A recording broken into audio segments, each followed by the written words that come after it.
Godinama proučavam faktore koji doprinose emocionalnom otvaranju klijenta.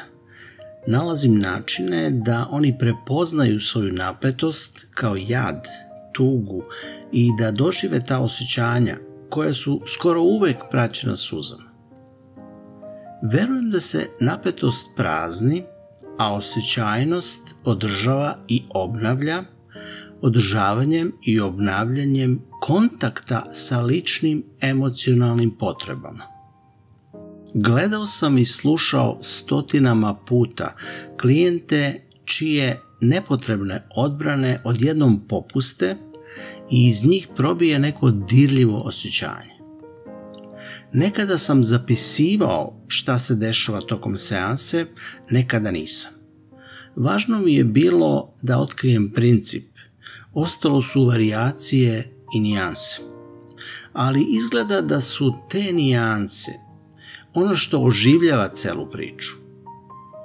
Svi mi koji radimo sa ljudima nerado navodimo konkretne primere, jer brinemo da ne otkrijemo identitet naših klijenata. Tako smo stekli gotovo uslovni refleks da o konkretnim klijentima i pričama koje čujemo po automatizmu ćutimo. Ali čitaocima i slušaocima je tekst uvek zanimljiviji i življi kada je prožet primerima. Pa evo nekoliko takvih primera. Jedan moj klijent je slabo poznavao oca. Živio je sa majkom, ali je ona puno radila i on je vreme često provodio sa drugim ljudima. Kasnije je puno putovao i bavio se atraktivnim zanimanjem koje mu je omogućavalo da upozna mnogo ljudi. Međutim, primetio sam da su u njegovoj priči nedostajala dirljiva osjećanja.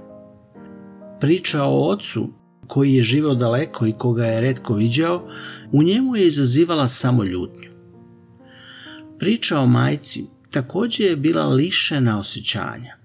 Ona je sada stara i živi nedaleko od njega. Pitao sam se gde je ulaz u svet emocija ovog klijenta.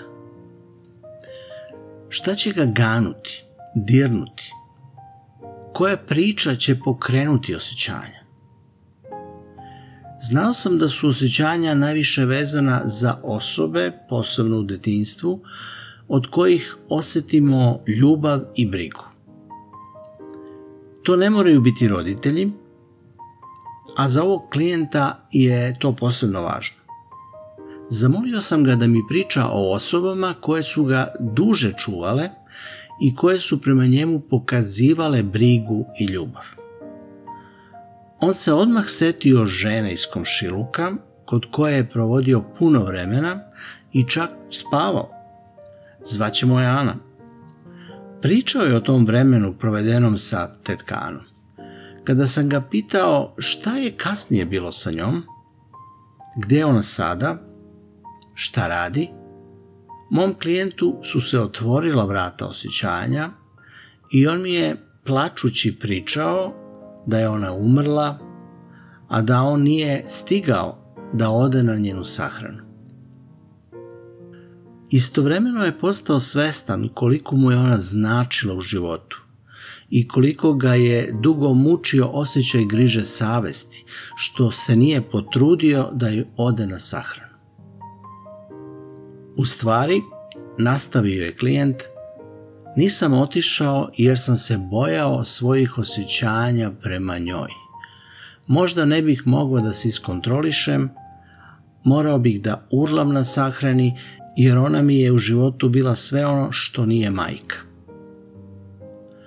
Ovakva mesta u klijentovoj priči zovem vrata osjećajnosti, jer se na takvim mestima može ući u svet osjećanja, koje je jedan poseban svet, ispod površine one naše svesti koja se bavi svakodnevnim problemima.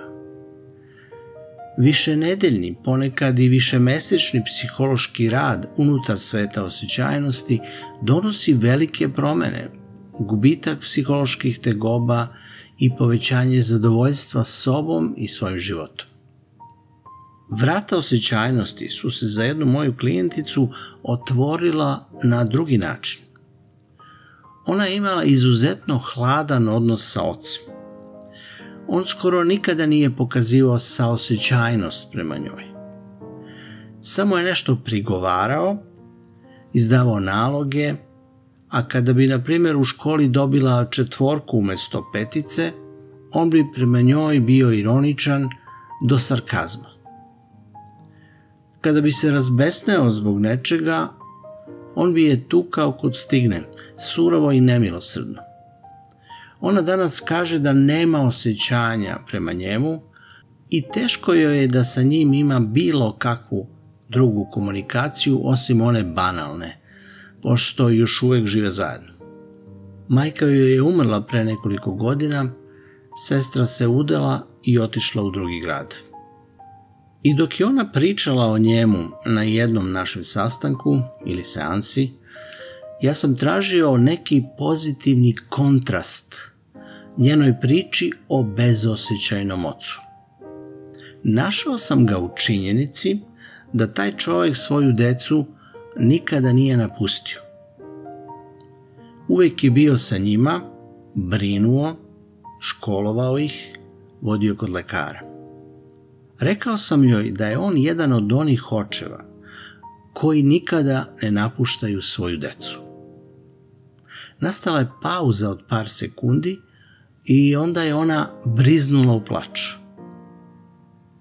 Dok je plakala, pitala se da li je ponekad nepravedna prema ocu i priznala da joj ova očeva osobina nikada do sada nije pala na pamet. Ovo je bio novi prodor u psihološkom radu sa njom. Ako želite, možete lajkovati ovaj video i pretplatiti se na kanal Psiholog.